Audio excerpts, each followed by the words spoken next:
মাঝে মাঝে কয়েকটা বিষয় দেখে মনে হয় কি এটা নিয়ে কথা বলবো না, এটা নিয়ে কথা বলার বিন্দু মাত্র কোনো প্রবৃত্তি নেই, এটাকে ইম্পর্টেন্স দেওয়ার কোনো মানেই হয় না, এড়িয়ে যাই, অ্যাভয়েড করে যাই। এবার তারপর সেই জিনিসটাকে দেখতে থাকি, দেখে আস্তে আস্তে অ্যাভয়েড করতে থাকি, আচ্ছা ঠিক আছে বলবো না, ছেড়ে দিই, বলবো না করতে করতে সেটা এমন একটা জায়গায় গিয়ে পৌঁছায় যেখানে বিষয়টা একেবারে অসহ্য হয়ে দাঁড়ায়, একটা আক্রোশের জায়গা তৈরি হয় যে এটা নিয়ে মানে এবার বলতেই হবে, কিছু করার নেই। দেখুন বিষয়টা হচ্ছে এখানে যে দুজন গুতগুতি করতে মাঠে নেমেছেন তার মধ্যে একজন হচ্ছেন রাজ্যপাল, আরেকজন হচ্ছেন সাংসদ। এবং আমি বলছি আপনি কেন শুনবেন এই গুতগুতির কথাটা, তার তিনটে কারণ রয়েছে, তিনটে পয়েন্ট। প্রথম পয়েন্ট হচ্ছে যারা গুতগুতি করছেন একজন সাংসদ জনগণের ভোটে জয়ী হয়ে এসেছেন, আরেকজন রাজ্যপাল একটা সাংবিধানিক পদে রয়েছেন। 2 নম্বর যারা গুতগুতি করতে নেমেছেন তাদের দুজনের একজনের বয়স 68, আরেকজনের বয়স 74। আমরা ছোটবেলায় শুনতাম না, আমাদের বলা হতো ছোটবেলায় মানুষ বুঝতে পারে না আর বড় হলে মানুষ বুঝতে চায় না। তো এইখানে দুই বৃদ্ধ কি করছে, তারা বুঝতে পারছে না না চাইছে না, সেটাও তো ভেবে দেখা দরকার। এবং 3 নম্বর কথা হচ্ছে যে এই যে গুতগুতিটা করতে তারা নেমেছেন, বিষয়টা তো এরকম নয় যে পাড়ার মোড়ে দুজন দাদু তারা মারামারি করছে, একে অপরকে লাঠিপেটা করে বাড়ি গিয়ে ঘুমিয়ে পড়েছে, বা দুটো বাচ্চা ছেলে তারা লজেন্সের জন্য কামড়াকামড়ি মারামারি করছে, তা তো নয়। এই যে দুজন গুতগুতি করতে নেমেছেন পাবলিক মানি, জনগণের টাকা ধ্বংস করে তারা এই গুতগুতিটা করবেন, জনগণের টাকা খরচ করে। সেই কারণে আপনাদের শোনা উচিত। আমার মনে হয় যে আমাদের এই যে জাস্টিস সিস্টেমটা রয়েছে, আমাদের যে আইন ব্যবস্থা রয়েছে, ড্রেনে জল যখন যেতে পারে না, ড্রেনটা যখন ক্লগ করে যায় তখন যেরকম পরিস্থিতি হয়, আমাদের দেশের আইন ব্যবস্থা ঠিক সেই রকম পরিস্থিতি। আপনারা দেখেছেন তো, আমরা সবাই দেখেছি পশ্চিমবঙ্গে নিকাশি ব্যবস্থা এত সুন্দর, সেখানে সমস্ত আবর্জনা আটকে গিয়ে জল যেতে পারে না, তখন কি হয় সমস্ত নর্দমার জল ওভারফ্লো করে রাস্তার ওপর এসে চারিদিকে নোংরা ছড়িয়ে একাকার কাণ্ড হয়, কিন্তু ড্রেনটা ক্লগড, সেখান দিয়ে কিছু যেতে পারছে না। আমাদের জাস্টিস সিস্টেমের ঠিক সেই রকম অবস্থা, এত পরিমাণে ব্যাকলগ, 50 বছর আগেকার কেসের ব্যাকলগ পর্যন্ত ঝুলে রয়েছে। তার সঙ্গে মামলার পরিমাণ ক্রমাগত বাড়ছে, সেখানে আপনার দোষ দিয়ে কোনো লাভ নেই, মামলা তো বাড়বেই, মামলা হচ্ছেই, রাজনৈতিক দলগুলোকেও মামলা করতে হচ্ছে, একটা মিছিলের জন্য পর্যন্ত মামলা করতে হচ্ছে। এবার তার ফলে কি হচ্ছে, সাধারণ মানুষ যখন একটা মামলা নিয়ে যাচ্ছেন আদালতে, ধরুন একজনের সাইকেল চুরি হয়ে গেছে, সেই মামলা মাসের পর মাস, বছরের পর বছর চলছে। আমাদের বিরুদ্ধে যখন ভুয়ো কেস দেওয়া হয়, সেই মামলাও বছর ঘুরে যায়, চলতেই থাকে। এবার আপনি বলবেন এগুলো তো ছোটোখাটো মামলা, এগুলো ঘুরে গেলে, বছর যদি ঘুরেও যায়, সময়ও যদি লাগে, কি আছে? কিন্তু গুরুত্বপূর্ণ যে মামলা, বড় বড় যে মামলা, সেগুলোও তো সেই ড্রেনের জল যেখানে আটকে আছে, সেখানে গুরুত্বপূর্ণ মামলাগুলোও তো আটকে গেছে। আপনি বলুন ডিএর মামলা, দুর্নীতির মামলা, একটা অভয়ার মামলা, কিংবা একটা বকটুইয়ের মতো ঘটনার মামলা, সেগুলোও আটকে তারিখ পে তারিখ।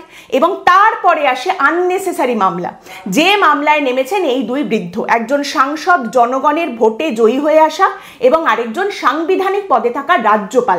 তারা মনে করেছেন এইটাই হচ্ছে তাদের এই সময়টা কাটানোর সব থেকে সুন্দর উপায়, যে তারা মামলা করবেন দুজন দুজনের বিরুদ্ধে এবং পাবলিক মানি ধ্বংস করে। এই মামলা আদালতে যাবে, সেখানে তাড়াতাড়ি শুনানির ডেট দেওয়া হবে, সেখানে সরকারি উকিল এসে দাঁড়াবে, সাধারণ মানুষের, জনগণের পকেটের টাকা ধ্বংস করে মামলা হবে। এসআইআর নিয়েও সিভি আনন্দ বোস কিছুদিন আগে একখানা বিবৃতি দিয়েছেন, ভালো কথা, বিবৃতি দিয়েছেন। পশ্চিমবঙ্গে তো সবাই সবকিছু নিয়ে বিবৃতি দিয়ে থাকেন, তিনিও দিয়েছেন। এইবার সাংবাদিক চলে গেছেন কল্যাণ বন্দ্যোপাধ্যায়ের কাছে রিয়াকশন নিতে, যে দাদা আপনি কিছু বলুন, পেলে গোল দিয়েছে, দাদা আপনি কিছু বলুন, কারুর সন্তান হয়েছে, দাদা আপনি কিছু বলুন। সিভি আনন্দ বোস রাজ্যপাল এই কথাটা বলেছেন, সাংসদ কল্যাণ ব্যানার্জি আপনি এই নিয়ে কিছু বলুন। এবার কল্যাণ বন্দ্যোপাধ্যায় তিনি এর উত্তরে, তাকে যখন বলা হয়েছে যে আপনি কিছু বলুন, তিনি বলছেন আগে রাজ্যপালকে বলুন বিজেপির অপরাধীদের রাজভবনে থাকা বন্ধ করতে। উনি ওদের ওই রাজভবনে থাকতে দিচ্ছেন, ওদের অস্ত্র দিচ্ছেন, বোমা দিচ্ছেন, এবং তারপর ওদের বলছেন তৃণমূল কর্মীদের ওপরে গিয়ে হামলা করো। কে বলছেন? সাংসদ কল্যাণ বন্দ্যোপাধ্যায়। এবার একটা কথা বলুন, আপনি কল্যাণ বন্দ্যোপাধ্যায়ের থেকে এর থেকে আলাদা কি এক্সপেক্ট করেন? এক তো এই মানুষটা যা কথাবার্তা বলেন, আই এম প্রিটি শিওর আন্তাবড়ি কথার তোড়ে অনেক কিছু তিনি বলে ফেলেন, এবং তিনি যে কথাগুলো বলেন তার নিজের দলের লোকেরাও সবসময় তার কথাকে পাত্তা দেয় না, অত ধরেই না, গুরুত্বই দেয় না। একজন সাংসদ, প্রায় 70-এর কাছাকাছি তার বয়স, বৃদ্ধ মানুষ একজন, তার সঙ্গে তিনি আবার একজন লয়ার। কখনো তাকে দেখা যায় যে তিনি সংসদে গিয়ে বোতল টোতল ভেঙে হাত টাত কেটে একাকার কাণ্ড করেছেন।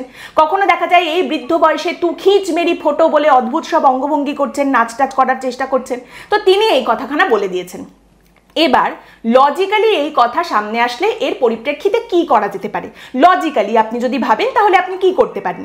আমরাও ঘেটে ঘুটে দেখলাম যে রাজ্যপাল কি করতে পারতেন। অবশ্যই করে তিনি বিষয়টা সম্পর্কে রাষ্ট্রপতিকে জানাতে পারতেন, স্বরাষ্ট্র মন্ত্রকে জানাতে পারতেন এবং লোকসভার স্পিকারকে জানাতে পারতেন যে দেখুন আপনার লোকসভার এই সংসদের এই একজন সাংসদ তিনি এইরকম একখানা কথা বলেছেন, সেদিকে দৃষ্টি আকর্ষণ করা যেত এবং অবশ্যই রাজভবনের তরফ থেকে একটা বিবৃতি জারি করা যেত। এবার আমাদের রাজ্যপাল তিনি কি করলেন, তিনি রাজভবনের তরফ থেকে বিবৃতি তো জারি করলেন, ঠিক আছে, সেটা কোনো অসুবিধা নেই, কিন্তু বাকি তিনটে যে অপশন তার কাছে ছিল তার একটাও তিনি অ্যাভেল করলেন না। রাষ্ট্রপতি, স্বরাষ্ট্রমন্ত্রী, লোকসভার স্পিকারকে জানানো সেসব কিচ্ছু করলেন না।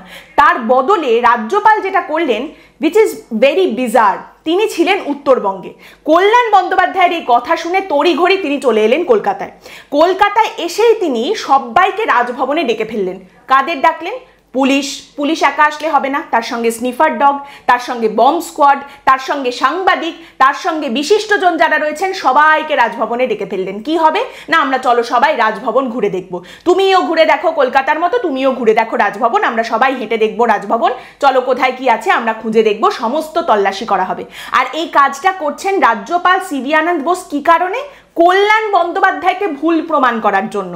আগেই বললাম সেই কল্যাণ বন্দ্যোপাধ্যায় যিনি সবসময় সেন্সে কথাও বলেন না, যার কথাকে তার নিজের দলের লোকজন সবসময় পাত্তা দেন না, তাকে ভুল প্রমাণ করার জন্য এই এত বড় যোগ্য কর্মকাণ্ড সমস্ত কিছু করা হলো, গোটা রাজভবন ঘুরে দেখা হলো। এবং তারপরে রাজ্যপাল বললেন যে এই যে আমরা রাজভবন ঘুরে দেখেছি, সব রকম তল্লাশি হয়ে গেছে, রাজভবনে কিন্তু কিচ্ছু নেই, এইবার তাহলে কল্যাণ বন্দ্যোপাধ্যায়কে ক্ষমা চাইতে হবে। এবার এর থেকে কি বোঝা যায় বলুন তো? এই যে এতগুলো বছর সিভি আনন্দ বোস তিনি কলকাতায় রয়েছেন, পশ্চিমবঙ্গে রয়েছেন, থাকার পরেও তিনি কি একেবারেই শিখতে পারেননি এবং কোনটা তিনি শিখেছেন? কি শিখতে পারেননি? এক হচ্ছে রাজ্যপাল এই জিনিসটা শিখতে পারেননি যে কল্যাণ বন্দ্যোপাধ্যায়ের কথাকে এত গুরুত্ব দেওয়ার কোনো দরকার নেই, এত গুরুত্ব দেওয়ার জায়গা নেই, তার নিজের দলের লোকজনও দেয় না।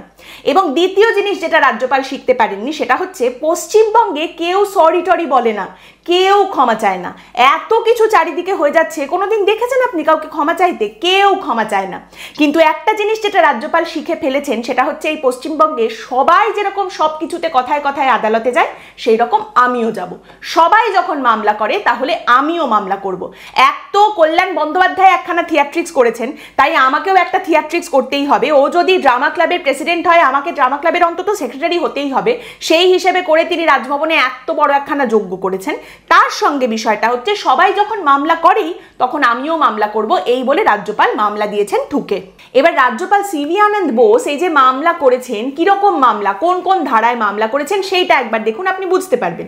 এমনিতে তো আমাদের সবারই মোটামুটি ৩-৪ বছর ধরে নানা রকম মামলা দেখে দেখে একটা বেসিক আইডিয়া হয়ে গেছে। এবার আপনি এইখানটাতে শুনুন যে কিরকম মামলা হয়েছে। এক তো রাজভবনের তরফ থেকে যে অভিযোগ জানানো হয়েছে, রাজ্যপাল যে মামলা টামলা করছেন সেখানে রাজ্যপালের মর্যাদা ক্ষুণ্ণ করা হয়েছে, সেই হিসেবে মামলা করা হয়েছে। তার সঙ্গে বাকি আরো যা যা অভিযোগ, যা যা ধারা আনা হয়েছে, সেখানে দেখা যাচ্ছে যে কল্যাণ বন্দ্যোপাধ্যায় সর্বোচ্চ 7 বছরের কারাদণ্ড কিন্তু হতে পারে। কিন্তু এইখানে ব্যাপারটা হচ্ছে যে কটা ধারায় মামলা করা হয়েছে সেগুলো অত্যন্ত গুরুতর এবং প্রত্যেকটাই অজামিনযোগ্য, অর্থাৎ জামিন পাওয়া যাবে না। কিন্তু এখানেই মজার বিষয়টা দেখুন, কল্যাণ বন্দ্যোপাধ্যায়ের বিরুদ্ধে যদি এই প্রসিডিং এগোতে হয় তাহলে লোকসভার স্পিকারের অনুমতি ছাড়া, তাকে না জানিয়ে কিন্তু এটা করা যাবে না। যেটা প্রথমেই বলছিলাম, রাজ্যপাল প্রথমেই বিষয়টা কিন্তু লোকসভার স্পিকারকে জানাতে পারতেন, তাহলে এই যে তিনি মামলা করেছেন তার তদন্ত শুরু করা সমস্ত কিছু আরো ফাস্ট ট্র্যাক হতে পারতো, সেটা কিন্তু উনি করেননি। মানে বেসিক্যালি বিষয়টা হচ্ছে রাজ্যপালও চান না যে এটা নিয়ে খুব বেশি এগোনো টেগোনো হোক, কিছু ঝামেলা টামেলা হোক। তার ব্যাপারটা হচ্ছে আমাকে যদি জিজ্ঞেস করা হয় যে তুমি কি পদক্ষেপ নিয়েছো, এই যে এরকম একটা ঘটনা ঘটলে, এরকম একটা বললো, তার পরিপ্রেক্ষিতে তুমি কি করেছো, উনি যাতে বলতে পারেন যে কেন আমি মামলা করেছি, এবং সেই হিসেবে উনি মামলাগুলো ঠুকে দিয়েছেন। এবার এখানে মামলার ধারাগুলো একবার দেখুন। একটা তো তার মর্যাদা ক্ষুণ্ণ করা হয়েছে, তাকে অপমান করা হয়েছে, মানহানি করা হয়েছে, বেসিক্যালি সেটা রয়েছে। তার সঙ্গে বিএনএস 2023-এর যে সমস্ত ধারার উল্লেখ রয়েছে কল্যাণ বন্দ্যোপাধ্যায়ের বিরুদ্ধে, সেখানে রয়েছে সেকশন 151 ও 152, যেটা হচ্ছে দেশের ঐক্য সংহতি এবং সার্বভৌমত্বের প্রতি আঘাত। 197, যেটা হলো মানুষকে ভুল বোঝানো এবং হিংসা ছড়ানো। 196A ও 196B, সেটা হচ্ছে সাম্প্রদায়িক সম্প্রীতি নষ্ট করা এবং ঘৃণা ছড়ানো। 353(1)B এবং 353(C, সাধারণ মানুষকে ভয় দেখানো এবং রাজ্যপালের ভাবমূর্তি নষ্ট করা। 353(2) এটা হচ্ছে দুই শ্রেণীর মানুষের মধ্যে হিংসায় ইন্ধন দেওয়া। এই ধারাগুলোয় মামলা করেছেন রাজ্যপাল। এবার আপনি বলুন, how does it make sense? এই ধারাগুলোয় তিনি মামলা করে দিয়েছেন, মানে বেসিক্যালি এইখানে পশ্চিমবঙ্গে থাকতে থাকতে রাজ্যপাল বাঙালিদের আরেকটা জিনিস কিন্তু শিখে ফেলেছেন। সেটা হচ্ছে, আপনি কি করেছেন? আপনাকে যে এতগুলো কথা শুনিয়ে দিয়ে চলে গেল, আপনি করেছেনটা কি? কেন? আমি আদালতে গেছি, আমি হাইকোর্টে গেছি, আমি মামলা করে দিয়েছি। মামলা ঠুকে দিয়েছেন। আর এই সমস্ত কিছু রাজ্যপাল এতগুলো ধারা দিয়েছেন কার উপরে? কল্যাণ বন্দ্যোপাধ্যায়ের কথা শুনে। দেখুন, কল্যাণ বন্দ্যোপাধ্যায় বলেছেন বিজেপির অপরাধীদের আশ্রয় দিচ্ছেন, লুকিয়ে রাখছেন রাজভবনের রাজ্যপাল। সেখানে বিজেপিরও কিছু যায় আসে না, বিজেপিও পাত্তা দিচ্ছে না। বিজেপি পশ্চিমবঙ্গের প্রধান বিরোধী দল, যারা কথায় কথায় সাংবাদিক সম্মেলন করে, রাজ্য সরকারের বিরোধিতা করে, মুখ্যমন্ত্রীর পদত্যাগ চায়, তারা পর্যন্ত এই নিয়ে কিছু বলছে না যে আমি ওদিকে যাবই না, আমি এই কথায় পাত্তা দেবই না, আমি এর মধ্যেই নেই। আমায় অপমান করেছে তো ঠিক আছে, আমার কিচ্ছু যায় আসে না কল্যাণ বন্দ্যোপাধ্যায় কি বলেছেন। কিন্তু রাজ্যপালের মনে হয়েছে এটাতে এতটাই গুরুত্ব দেওয়া উচিত যে এক তো সেই রাজভবনে সবাইকে ডেকে নিয়ে যাওয়া, তল্লাশি করা, তারপরে এই মামলাগুলো করে দেওয়া। এবং এই যে ধারায় মামলাগুলো হয়েছে, আলটিমেটলি এগুলো কোনোটাই কিন্তু প্রমাণ করা যাবে না আদালতে, কিচ্ছু হবে না। অনেকটা ওই রকম অন্যান্য সমস্ত বিষয় যখন রাজ্যপালকে প্রশ্ন করা হয় যে এই যে ঘটনা ঘটছে, এখানে রাজ্যপাল হিসেবে আপনি কি পদক্ষেপ গ্রহণ করছেন, আপনি কি করছেন, প্রত্যেকবার উনি কি বলেন? আমি দেখছি, আমি রিপোর্ট পাঠিয়েছি, সময় হলেই আমি সব কথা বলবো। ঠিক সেই একই রকম জিনিস।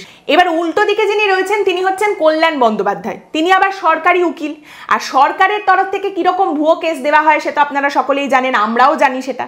এবার সেইখানে গল্পের গরু তো রীতিমতো গাছে চড়ানো হয়।